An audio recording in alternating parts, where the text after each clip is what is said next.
Recently, I sat with Caleb and Zoe to record a conversation about their relationship, how it began, what this whole courtship thing is all about, and how it led them to the marriage that they have today. But this video captures the in-between moments, when the camera had stopped, so to speak, yet captured these intimate moments of them sharing and conversing with each other about their relationship. I hope you enjoy it. A courtship conversation in the raw. But I think for me, probably trusting you that you weren't going to be damaged or perverted or distorted or a limitation to where I was going. Now, some of that isn't accurate either. I had to learn to become a team and whatever. But I think you had to let me in. I think that was. But I think there was also a genuine good part of me is that I didn't want to.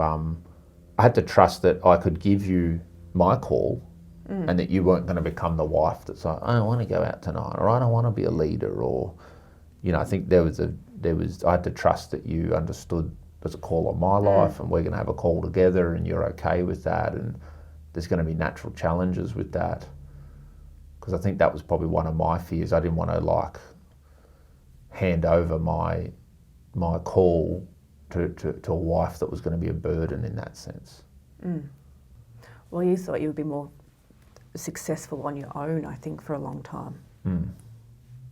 Because I literally was thinking at that time, and I think I spoke to you about it as my friend. I was literally thinking maybe I should just marry someone. I remember telling you I remember the person I suggested. Yeah, I said, why don't you just, because we were friends, but we weren't although a lot of people said, it'd be great to get the blah, blah, blah, blah, blah.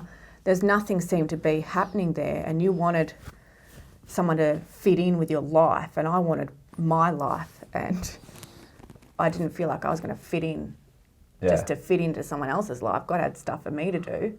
So we were kind of But I was almost thinking heads. of compromising in that sense. I was thinking, what if I just marry someone who'll just kind of do the simple housewife thing? Have kids, look after. She'll be super supportive. Yeah. She won't be involved really with ministry or... And I remember saying to you, well, that won't be anyone like me.